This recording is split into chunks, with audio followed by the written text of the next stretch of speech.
Resolved. On balance, economic globalization benefits worldwide poverty reduction. My partner and I negate the resolution for 3 reasons. First, impoverished farmers. Second, political poverty. And third, exploitation.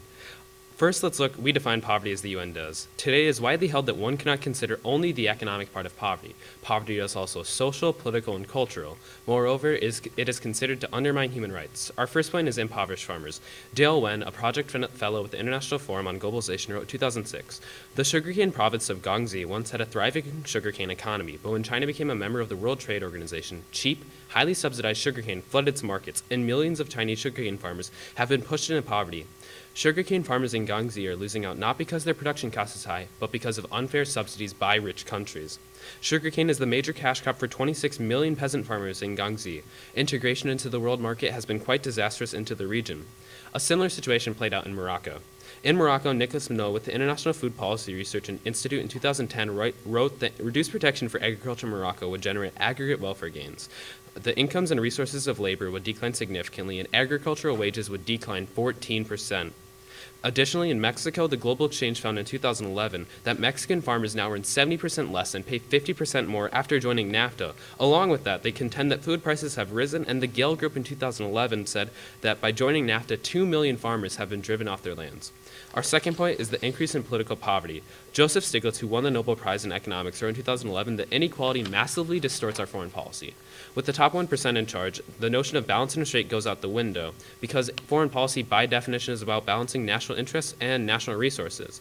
There is no limit to the adventures we can undertake. Corporations and contractors stand out only to gain. The rules of economic globalization are likewise designed to benefit the rich. They encourage competition among countries for business, which drives down taxes on corporations, weakens health and environmental protections, and undermines what used to be viewed as core labor rights, which include the right to collective bargain. Robert Isaac explains in 2005 that globalization encourages the well-positioned to use tools of economics and politics to exploit market opportunities. The result is a rapid increase in inequality between the affluent and the poor. The Economist in 2014 states that this can be seen in the behavior of the Gini index, a measure of inequality. Sub-Saharan Africa saw its Gini index rise by only 9%, but China soared by 34%. Therefore, the increase in inequality allows the 1% to rule over the 99% and remove their political power. Our third point is exploitation. Professor Guru from Dissonant Voice in 2008 discusses the impact. Third world and semi-peripheral states of Latin America, Africa, and Asia have all become client states of the wealthy nations led by the United States. Loans made to states by banks have produced severe dislocations and consequences for social welfare programs such as healthcare, education, and laws establishing labor standards. The resources are also taken for the rich, which was discussed by the University of South Wales in 2011. Countries that have 1/5 of the world's population consume 3/4 of the world's resources. The Real World Economic Review in 2011 addresses how people in rich countries insist on taking most of their resources, including those that should be used by the third world, to meet their own needs. The rich country only further perpetuate the exploitation by taking all the resources, then skew the view on poverty by focusing only on economic numbers and not the actual issues, which the University of South Wales explains further in 2011, how we are obsessed with numbers and economic growth in form of increased consumption and production, yet this obsession is primarily the cause of most major global problems, including the environment, third world poverty, and social breakdown. Look to Robert Ezcura and Brian Monantas in June 7, 2014, in a paper of over 158 nations when they found that the results obtained from an instrumental variable approach show a positive association between globalization and the incidence of civil war. The advances in the process of globalization currently underway contribute to significantly increase the risk of internal armed conflict. Solely on this, you drop whatever the prose framework is because it's meant to skew the global view on poverty.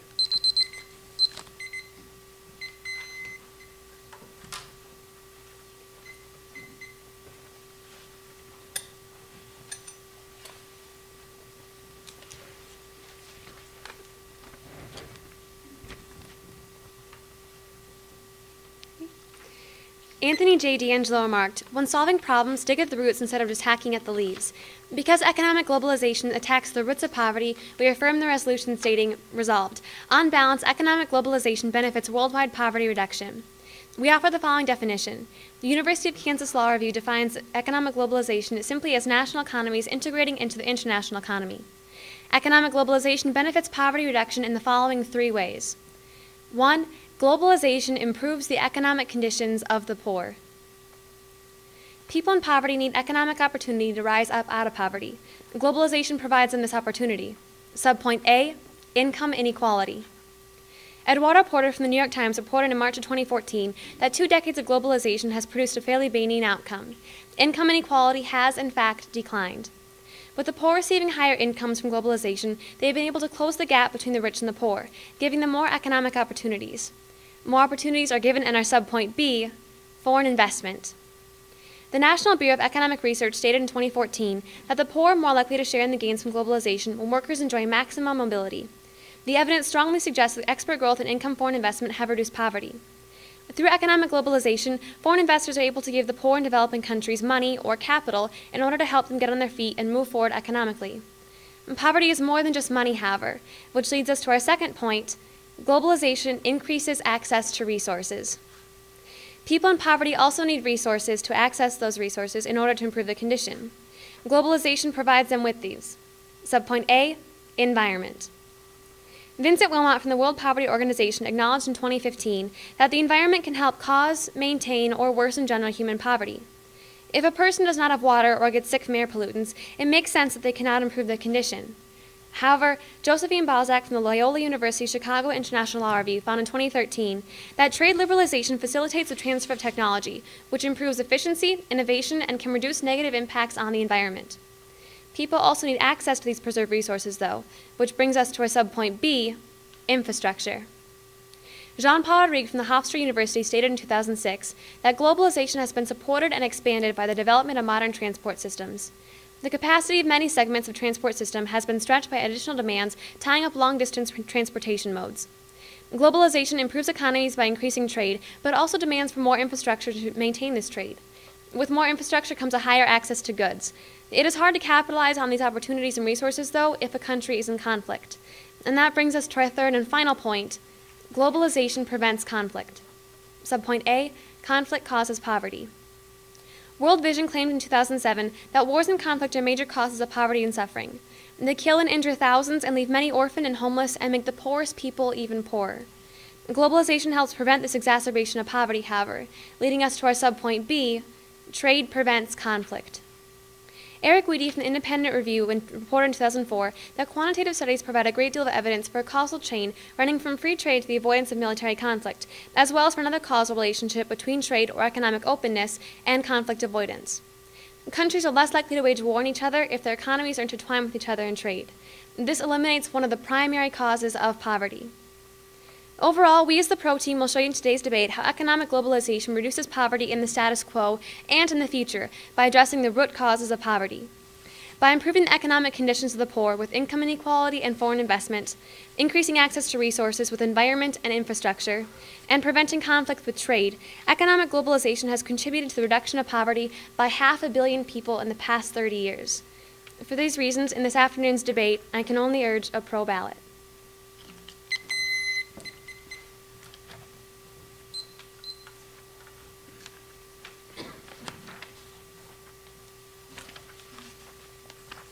You can have first question. So off your second point, why do countries, or what means are countries willing to go to for resources? Well, we talked about how you need to have these resources like better environments, like the infrastructure, to be able to live a normal life out of impoverished. So we've seen like how countries status quo are making gains, like these companies have reduced their impacts on the environment, and then the infrastructure has been put in place to status quo. So will a country do a lot to maintain access to resources? What do you mean? Like, if I really wanted water, what would I do to maintain my access to water? You would go, like, you would try to get to that water? Okay. Okay. In your 2B, when you're talking about the inequality, Yep. How low is the bottom? What do you mean by how low is the bottom? Like, how low is the bottom? You're talking about inequality, but, like, what's the bottom number? Because, like, if I have $1 million and you have $500, there's an inequality gap there, but $500 isn't bad. Like, what's the bottom? We discuss how income inequality, regardless of what the bottom is, increases political poverty. Don't let them get away with economic poverty, because we're focusing specifically on social, political, and cultural. So you can't talk about the monetary values at all? Well, we have to as the con, because that's all that you're going to talk about. But when we look to political poverty, you're going to see that even if the bottom is $500, you cannot compete with the person who has $1 million. All right. Okay. When you talk about the environment, what means will a country go to maintain a good environment or to maintain like a happy environment? When you talk about these means, what do you want me to give you? Like, how far they're willing to go to maintain the like environment? will a country go to war is what I'm asking. Over the environment? Over any of the points that you've brought up. I don't have any evidence saying that the country's going to go to war or not go to war over these resources. Okay. With me. Okay, could you explain your third point a little bit clearer? Okay, so our third point talks specifically about exploitation. We have evidence from the University of South Wales, which more or less discusses that how people are obsessed with economic numbers and they refuse to address the actual problems behind poverty, including war, social breakdowns, and the environment specifically. And we basically boil it down to exploitation, how they exploit people. Okay. Okay. So you talked about the increase in technology. Where have we seen like a successful implementation of an increase in technology? Yeah, my partner brought up evidence talking about how once this has been implemented, it's reduced poverty. I'll bring that up. Okay. Okay, so in your, oh my gosh, I just down. In your third point, when you're talking about how it the rich take the resources, Yep. Did you just mean like the water or like that kind of resources? Yeah, like necessary resources. These richer countries are taking the resources that the third world countries need to survive. Okay. Would you like to ask a follow-up? No, it's not a follow-up. Okay. Go ahead. Would you like to ask another question then? Sure. Okay. In your first point, when you talk about farmers Yep. and the sugarcane and stuff, what about cash crops? Like, are farmers able to grow stuff like that? Well, the sugarcane was a cash crop, so. Okay.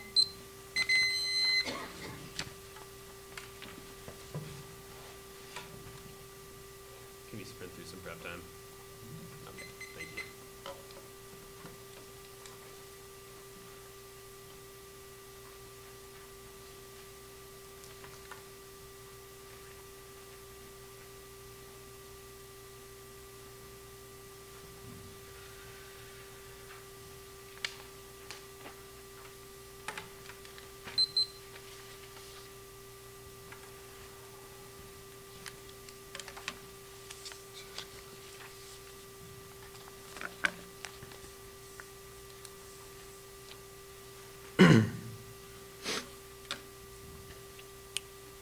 I'll be going over the framework and then the pro side of the debate and then back to the con with any time remaining. Is everyone ready?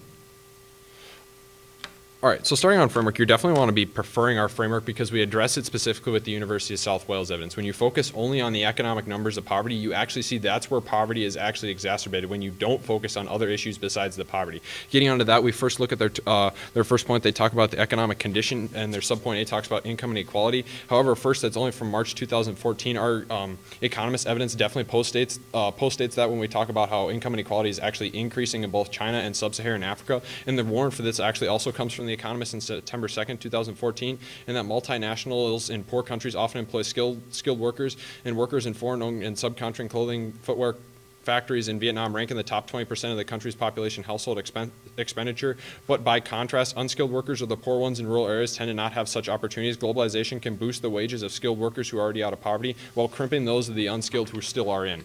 And along with that, when they talk about the warrant as to how this income inequality is reduced because of this foreign investment in capital, however, we have 4 responses to that. First, Professor Bateman from Global Labor in 2012 stated that the past 30 years has actually shown that microfinance to be part of the problem holding back sustainable poverty reduction in developing countries. 2, not only is there no solid evidence that microfinance actually has a positive impact on the well-being of the poor, since 1990, microfinance sector has actually been increasingly marked out by spectacular levels of Wall Street-style greed, profiteering, client abuse, and market chaos. Third, Masum Moyama from IMAO in 2009 stated that microfinance has the potential to distract from other vital anti-poverty measures. And fourth, they also found that microfinance by itself does not solve the need for medical services, infrastructure, education, or land reform. Microfinancing and capital flows and foreign investments simply don't solve poverty. Well, from there, we actually get on to the second point where they talk about how they got more access to resources. And first, they look at the environment. However, Deborah James with Global Exchange on no date stated that CAFTA and FTA actually prohibit member countries from enacting many new environmental regulations, allowing those regulations to be challenged as barriers to trade.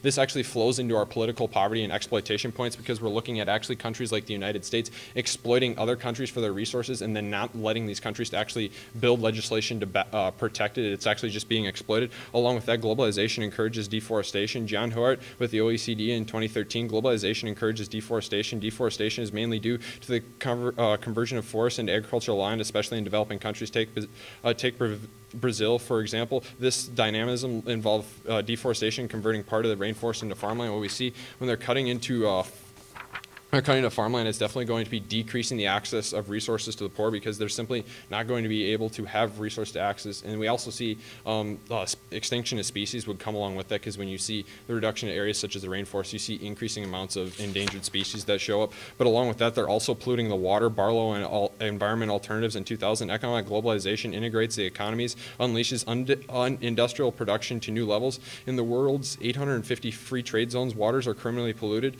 Millions of Chinese farmers have found the local wells pumped dry, and 80% of China's major rivers are so degraded that they can no longer support fish, which, when we tie their resources point looking at just water in specific, we can also tie that to conflict and how lack of safe water actually leads to war. Suzanne Goldenberg with The Guardian in February 8th, 2014, already 1 billion people lack access to safe drinking water. Countries at mid-latitude are running increasingly low on water. The U.S. Director of National Intelligence warned that overuse of water was a source of conflict, and the Pacific Institute also found a 4-fold increase in the violent confrontations over water in the last decade. So we actually see that they don't have access to these resources, and they're actually resorting to conflict to try to get these resources. So we see both their points are actually taken out right there on that spot. And finally, onto the part about conflict, what you have to see is when we look to Vox EU, reported on July 4th, 2007, since 1970, the occurrence of military interstate conflicts has remained constant, whereas global trade as a percentage of the world, the GDP has more than doubled, so it actually doesn't reduce conflict. And finally, they also conclude that there's actually a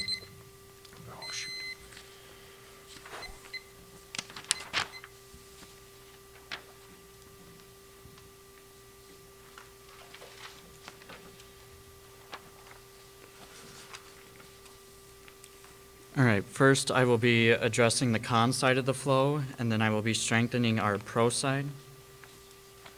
Are the judges all ready? Partner? Opponents? All right.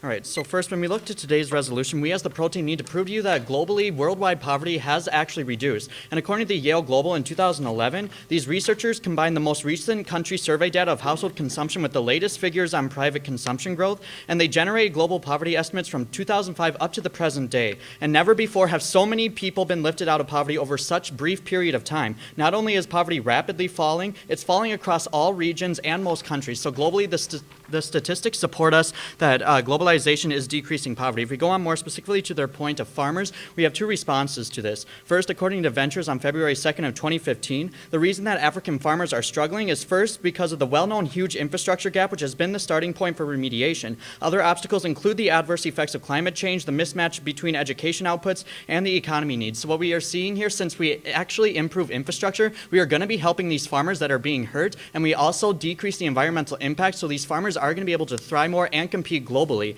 And they are also only looking at one side of the coin. They also need to consider that these farmers in Africa actually grow cash crops as well. According to the African Center for Economic Transformation in January of 2012, cash crops such as cocoa, cotton, coffee, and tobacco are a major source of export revenue for a large number of sub-Saharan African countries and the livelihood basis for millions of rural households who grow those crops. Generally speaking, poor farmers in the cash crop sector should stand a better chance to rise out of poverty on the back of export market prices, which normally bring better returns than selling to other low-income consumers in the same low-income domestic economy. So these farmers are actually being helped by globalization because they receive more benefits from their cash crop production outside of their own country, which is why we need globalization. If we go on to their second point, they want to talk about political freedom. However, Boston College found in 2002, globalization enhances human rights, leading to economic benefits and consequent political freedoms. Free trade and economic freedom are necessary conditions of political freedom, or at least contribute to the rule of law that is an essential component of human rights. So these people are actually getting more political freedom because their economic condition is improving. They want to talk about environment as well, but according to the CGAP in April of 2009, today the increasing emphasis on responsible finance has added environmental impact to the factors considered as measures for success to a microfinance institution. So when these people are investing in these countries, they actually make sure that it's a requirement that these people aren't harming the environment when they invest in them. And if we go on to Go on to their third point. They talk about exploitation, that it harms health and education. However, what the Wall Street Journal found in 2010, globalization deserves credit for helping lift many millions out of poverty and for improving standards of living for low-wage families. In many developing countries around the world, life expectancies and healthcare have improved, as have educational opportunities. And with that, let's go on to our case. First, we talk about the benefiting the economic condition of the poor, the subpoint A of income inequality. The New York Times found in 2013 that economic globalization made the world witness the first decline in global inequality between world citizens since the Industrial Revolution. This is something that is happening status quo. If we go to the subpoint B of foreign investment, the EU delegation to the United Nations found in 2006 that microfinance improved the economic circumstances of the poorest members of the community, including in particular women and other disenfranchised people. So these benefits are going to the people at the bottom, regardless if there's income inequality or not. If we go on to the second point, we go to environment. However, we need to see, according to Edward Elgar Publishing in 2011, a global mechanism to protect natural resources provides guidance to states, and by providing cooperative approaches to managing natural resources, makes globalization part of the solution. We can't solve global warming just by one country. We need a global effort, which is what economic globalization does. They talk about water, but the Journal of Economic Integration found in September 2008 that using 16 regions and 17 sectors, they found that trade liberalization has small effect on water use. It turns out trade liberalization reduced water use in places where it is scarce and increases water use in places where it is more abundant. And when we go to the infrastructure point, the Asian Development Bank found in 2006 that when road investment increased 1%, poverty declined 0.3%.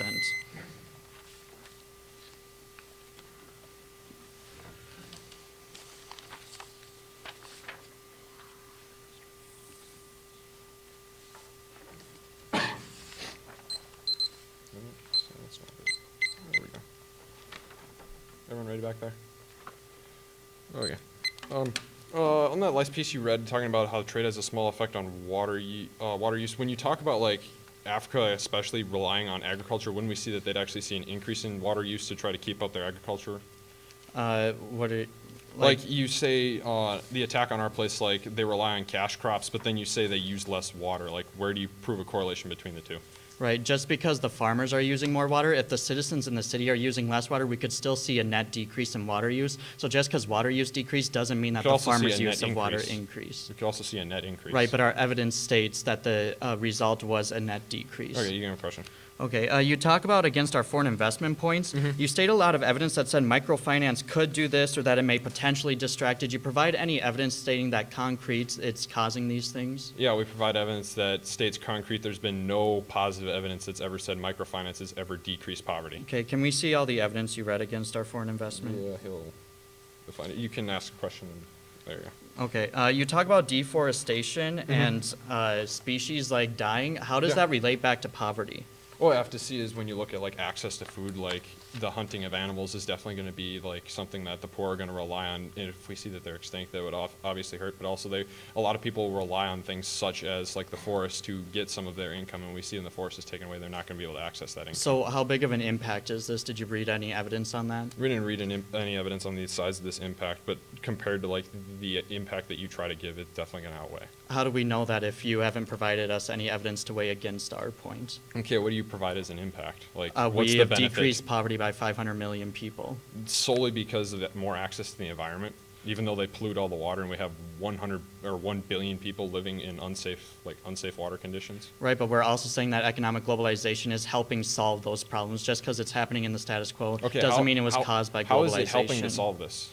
Because as we stated in the terms of like microfinancing and foreign investors, when they are investing in these companies, they are now making it a requirement that they don't negatively impact the environment. Okay. And they are effectively working towards it. I read the evidence on that. Okay, so then why do Nobel Prize laureates like Joseph Stiglitz say that they actually bend the rules to benefit themselves and they take out things such as environment regulations? How are they bending the rules to like he states specifically themselves? like they bend the rules to benefit themselves. They remove corporate taxes. They cut social spending. They cut environmental regulations. They get rid of collective bargaining simply because so the rich 1% can benefit themselves. Okay, but where does that say that the poor aren't still benefiting? Because we read you evidence where their health has increased and their education has increased and that they're actually improving their condition, and it was the poorest members of the community benefiting by microfinance. Okay, on that, where do you actually show that they're benefiting? Because we definitely see that they get cuts to their health spending, cuts to their education spending. We also see they have less like political freedom. Again, I read evidence stating that they actually get more political freedom because they increase. Yep.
Okay, so as a brief off-the-clock roadmap, I would be going over framework, then the 3 main points of the round, which will be economic poverty, conflict, and exploitation. So first, let's talk about framework. You have to vote on social, political, and cultural poverty because that's the only poverty that isn't being skewed currently. My opponents came up and tried to refute our case with more numbers, economic poverty, about how it's decreasing, but that's not what's important in this round. You vote on social, political, and cultural poverty because that is what you can vote on. First, let's talk about economic poverty because that's all that they've been talking about. What we have to see is that my opponents refuted our farmer points by discussing cash crops. That's our entire case is based upon cash crop. Sadly, the farmers in China don't eat the sugarcane. They sold it at higher prices, but because of globalization, it flooded the market with unfair subsidies, which pushed them into poverty. That's why poverty happened, and it's because of economic globalization. Along with that, with microfinance, what we have to see is that there's no evidence actually in favor. Along with that, we have to see that they tried to flow medicine on their side, but we specifically refuted this by saying that with microfinance, medicine is actually decreasing. Next, let's look to conflict. To finish what my partner stated, they concluded with a increase in conflict. That's what Voxy, you said. As you increase globalization, you're looking at an increase in conflict, and that's because you're looking at increasing bilateral trade, which makes you more susceptible to attacking a third party, and that's exactly what happens. Along with that, we brought up evidence saying that that the number of conflicts has remained constant since the 1970s. Finally, you're going to vote on exploitation. While we're still arguing the numbers, you can vote on exploitation right now because we've proven that political poverty is increasing. My opponents came up and presented a card older than ours that said inequality is decreasing. We want to take our card because it's more recent, and it discusses how inequality is increasing, and with that increase in inequality, you're going to see an increase in political exploitation and an increase in political poverty. Along with that, you're going to look at the countries that are being exploited with the fact that they're going to resource wars over water. These are wars that are happening that are ruining social, political, and cultural poverty because of economic globalization. You're looking at the pollution of water, all because of exploitation, which is caused by economic globalization. So you're going to vote con because we've proven that farmers are being hurt, that there's an increase in the number of conflict, and because they're being exploited. I'll take prep time, please.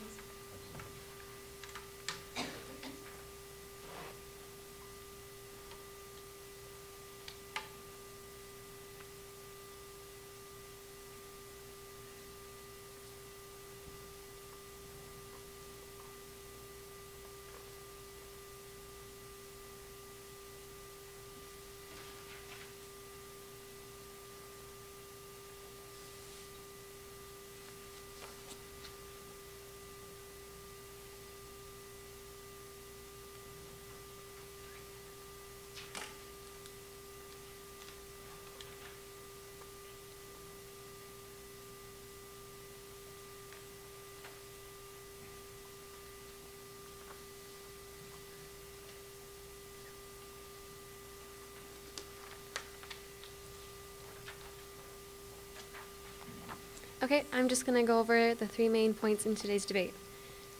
You ready?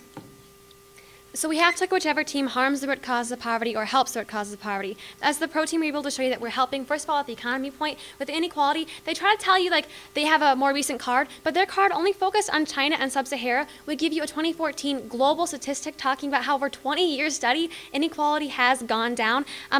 Specifically because of globalization, the gap has shrunk. We've given you the direct link. And we also gave you the card talking about how from 2005 to the present day, that study showed the decrease in poverty, plus the most rapid fall that they've ever seen, and that specifically because of our foreign investors. For the second point, we talked about how they give money to the poorest of the poor, so they're actually giving the money where they actually need it the most. They're giving opportunity, and they're giving jobs specifically to the individuals that need it. The other evidence against foreign investors says potentially could distract this, maybe could have harms. Like, none of their evidence has concrete against our foreign investors, which we're seeing status quo are helping the poorest of the poor. That leads me on to my resources argument. With the environment, we can see these foreign investors, they have to care for the environment and take care, like, watch out for any things that can go wrong there. We talked about how it's status quo, we're seeing increase in inefficiency with lowering impacts on the environment. We talked about water, but their card is in 2000, and we brought up cars saying it's only a small threat, and they're actually reducing water usage in the areas where there's not a lot of water available. This also, environment needs to be a global solution that we have to solve for. The U.S. can't solve global warming by itself. It needs to be a global solution. Also bringing the card my partner read about how globalization deserves the credit for lowering poverty and increasing life expectancy, education, and healthcare. Financial infrastructure point, we can see that with every 1% given to infrastructure, poverty was decreased by 0.3%. So we're seeing real numbers status quo where infrastructure decreases poverty. This helps the agriculture, as we talked about. That was the problem with agriculture in the first place. Their cash crops can work as well, and it enhances human rights and political freedom. Conflict is prevented with this, and we're not giving you just numbers. We're able to help stop poverty on multiple levels.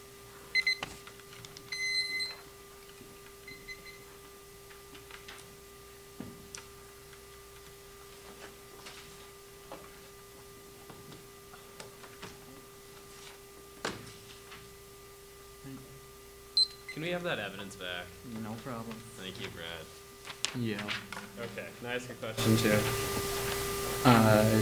Sure. Okay, so where in your evidence does it discuss a decrease in conflict? Like, it's mostly theoretical. Do you have any empirical evidence saying that? Yeah, we have evidence that states that countries that have economic freedom and more economic freedom are 14 times less likely to go into war and conflict. So why have conflicts remained constant? Well, while we can't say we solve for every conflict, we're saying if you didn't have economic globalization, you would be 14 times more likely to go war. This is a preventative measure for the future so that poverty is stopped in the future. You guys talk about China and their cash crops being like dropping and everything. However, wouldn't you say that more people are in poverty in Africa, where we stated that in sub-Saharan Africa, these cash crops have excelled and it's because of the economic global market, whereas they would be losing money as opposed to their domestic economy? So even if we do contend that, we still win that point because you've proven that cash crops are the ones that are being hurt through globalization. Cash crops are the ones that are being hurt the most through unfair subsidies by rich countries. How can you prove that they're being harmed, though, when we gave you evidence stating that sub-Saharan Africa, those farmers live off these cash crops? If they were being hurt by them, wouldn't you say they would not be growing these crops? So currently, like, they're not as globalized as they could be. If they were to become globalized and become integrated with the world, like, farming market, they would be hit by these unfair subsidies that they Do you are. have any evidence to support that? It's the example of China.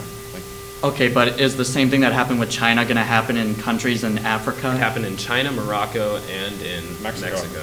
So, around the world. That's not around the world, that's 3 countries. From 3 different areas of the world. Do you guys have a question? Do you have a question? Yeah, when we see like a bunch of people living with poor water quality and like these focusing on cash crops, when we see that water use is actually contributing to water wars. Where have you mentioned water wars?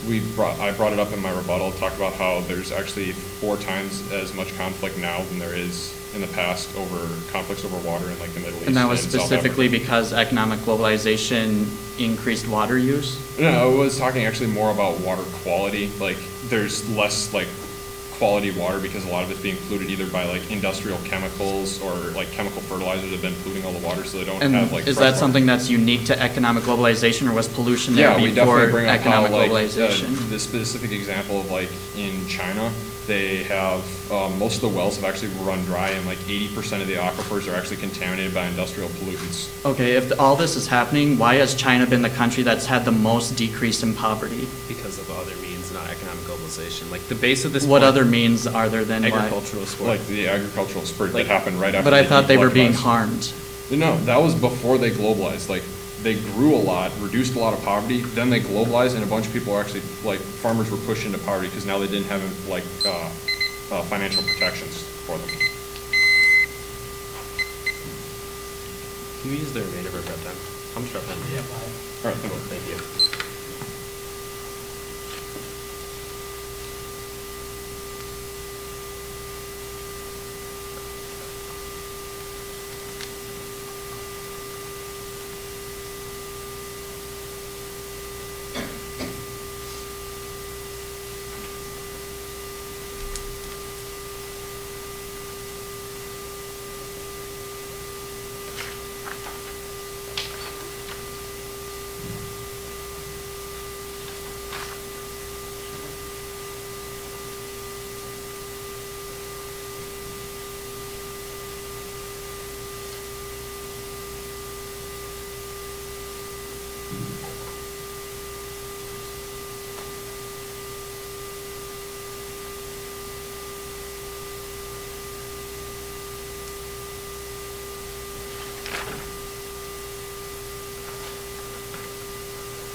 I'll be going over the framework and then going down over the three major points of the round in order: economy, conflict, and then exploitation. Is everyone ready?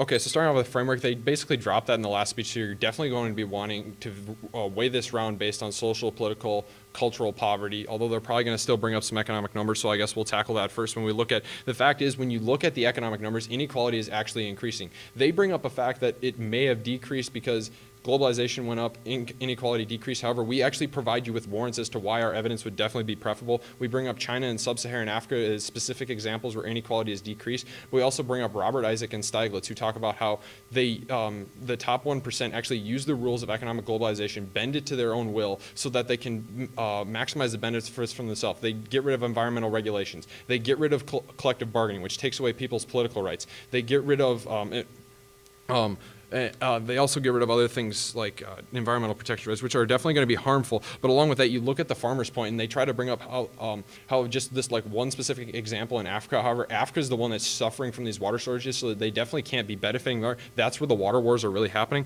So going from there, we look actually at conflict, and we have to see, as you pull through our Pacific Institute evidence that talks about actually because of the economic globalization, the focus on water, the need for agricultural resources such as like what they're trying to contend is Africa is doing so well, is actually increase the amount of conflict over water by over by a factor of 4. Also, we bring up evidence that went unrefuted in case that talked about how civil wars are also more likely in countries that are more economically globalized, and also they never really talked on our evidence that talked about how when there's more bilateral trade, they're not more likely to go to war with each other, but they're actually more likely to go to war with a third party, such as like what we did with the Kuwait and Iraq in 1991. And when you get on to exploitation, this is where you're really going to see the major harms to globalization. First things first, you pull through the CAFTA and NAFTA evidence that talked about how they aren't able to establish environmental protections. They like you to think that microfinance and all these things have environmental protection things tied to them. However, they specifically don't because of the free trade agreements, which allows them to exploit these countries for their resources, which is why we're seeing water wars, why we're seeing increased conflict, and also less social spending.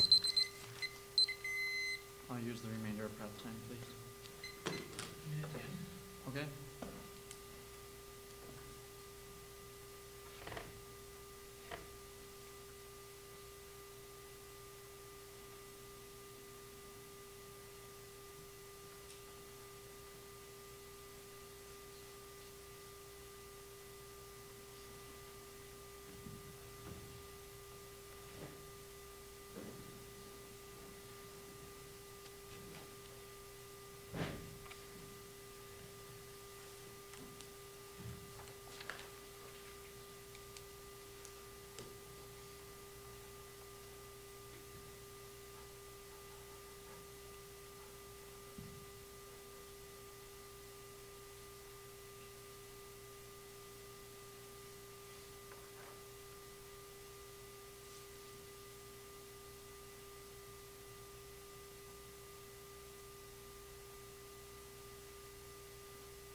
All right.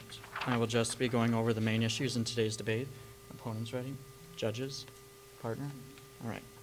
So the resolution asks us to consider whether or not economic globalization benefits worldwide poverty reduction. And we as the pro team have shown you, yes, we provided the most recent evidence and substantial evidence stating that if you take the data from 2005 to current times, globalization has not only reduced rapidly, but also all across the entire world. They want you to believe that it's harming poverty, but they don't have any statistics to back it up. The evidence is contrary to that. And we provide you that it has helped economic globalization for 3 reasons. First, we improve the economic condition of the poor. Looking at our 2013 and 2014 evidence, we have shown that the income inequality gap has actually decreased. And what this means is that the people at the bottom are receiving the benefits and getting out of poverty. And this is largely because of foreign investment, which pretty much went dropped in the last speech. If we look at our foreign investment point, our 2014 evidence from our case stated that incoming foreign investment did reduce poverty. Microfinance also went to the poorest members of the community according to our EU evidence. And we also stated that economic globalization is giving the people in poverty the opportunity to get out of poverty, which is why we've seen 500 million million people being taken out of poverty. We also talked about health and education, which also went unaddressed by the pro team, or by the con team. We stated that these foreign investors have actually increased healthcare access and educational opportunities. If we go on to the second point about the increased access to resources, economic globalization reduces the damage done to the environment. Companies have both an economic incentive to not waste resources and to increase efficiency, which reduce emissions. Also, foreign investors often require that companies lower their environmental impact, but the even more important link in our access to resources lies in our infrastructure point, which also went unaddressed by the con team. Our evidence in our second point pointed out that you need infrastructure before you can increase trade. We also give you evidence stating that a 1% increase infrastructure investment directly reduced poverty by 0.3%. This is a benefit that we are seeing status quo, and it's not a maybe. We are getting the resources to the people and the people to the resources, and this infrastructure point also gives us leeway to the agricultural point, because as we stated, this is going to make the farmers more successful, and the cash crop sector in Africa is actually what's keeping these people above the poverty line. If they had their domestic economy, they would be tanking.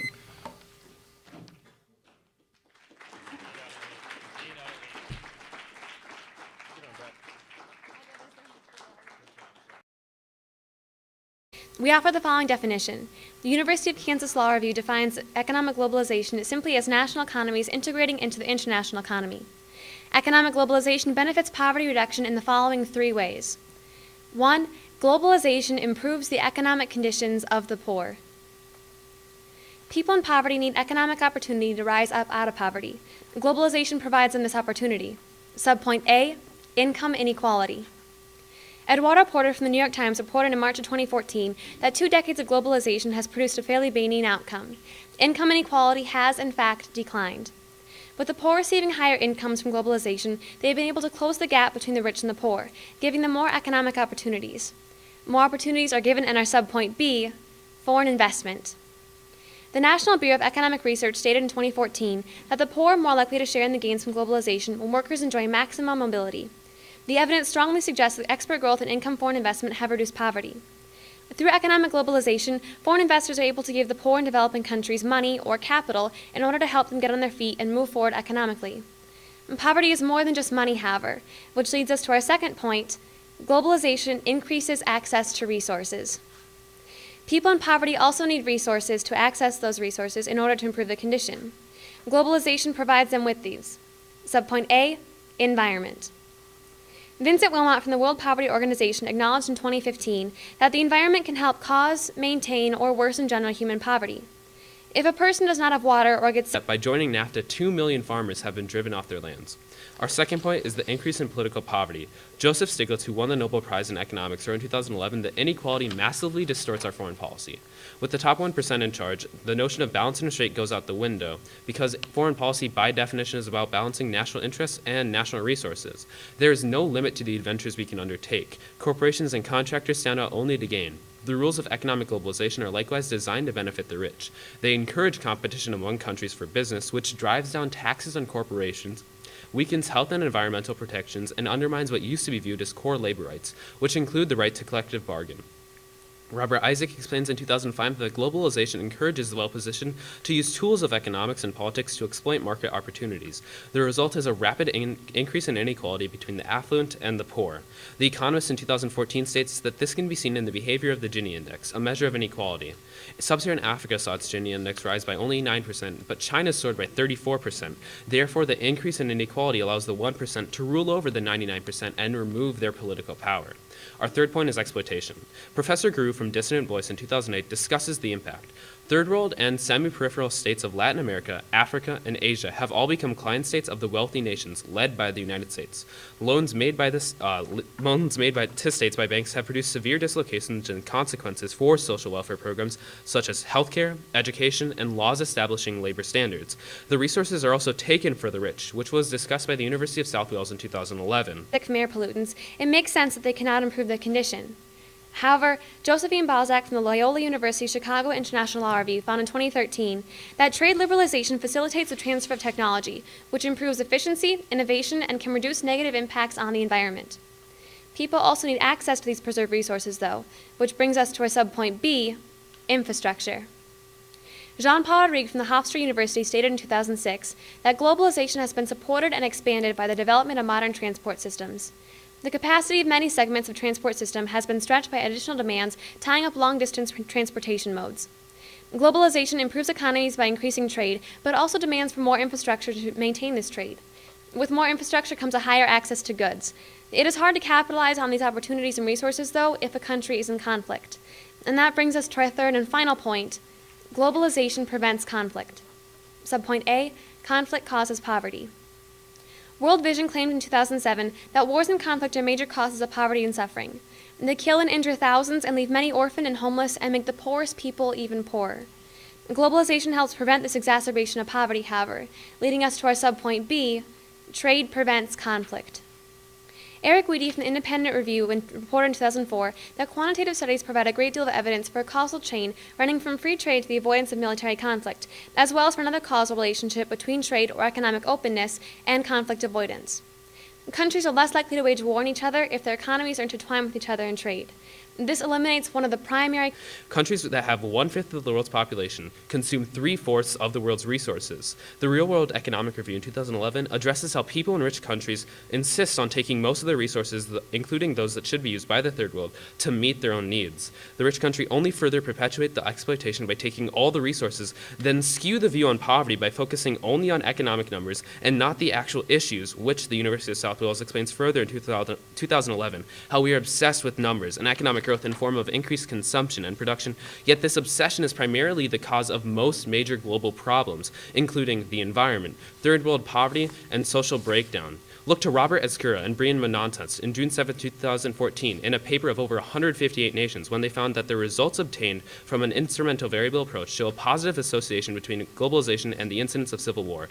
The advances in the process of globalization currently underway contribute to significantly increase the risk of internal armed conflict. Solely on this, you drop whatever the prose framework is because it's meant to skew the global view on poverty.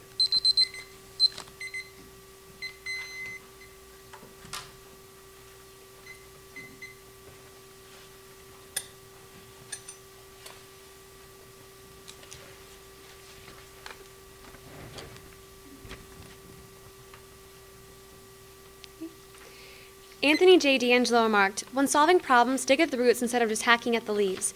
Because economic globalization attacks the roots of poverty, we affirm the resolution stating, resolved. On balance, economic globalization benefits worldwide poverty reduction."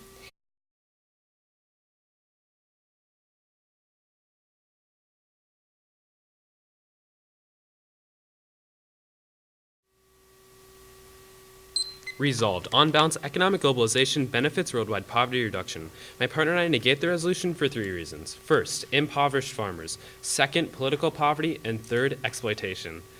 First, we define poverty as the UN does. Today, it is widely held that one cannot consider only the economic part of poverty. Poverty is also social, political, and cultural. Moreover, it is considered to undermine human rights. Our first point is impoverished farmers. Dale Wen, a project fellow with the International Forum on Globalization, wrote in 2006, "The sugarcane province of Guangxi once had a thriving sugarcane economy, but when China became a member of the World Trade Organization, cheap, highly subsidized sugarcane flooded its markets, and millions of Chinese sugarcane farmers have been pushed into poverty. Sugarcane farmers in Guangxi are losing out not because their production cost is high, but because of unfair subsidies by rich countries. Sugarcane is the major cash crop for 26 million peasant farmers in Guangxi. Integration into the world market has been quite disastrous into the region." A similar situation played out in Morocco. In Morocco, Nicholas Minot with the International Food Policy Research Institute in 2010 wrote that reduced protection for agriculture in Morocco would generate aggregate welfare gains. The incomes and resources of labor would decline significantly, and agricultural wages would decline 14%. Additionally, in Mexico, the Global Exchange found in 2011 that Mexican farmers now earn 70% less and pay 50% more after joining NAFTA. Along with that, they contend that food prices have risen, and the Gale Group in 2011 said that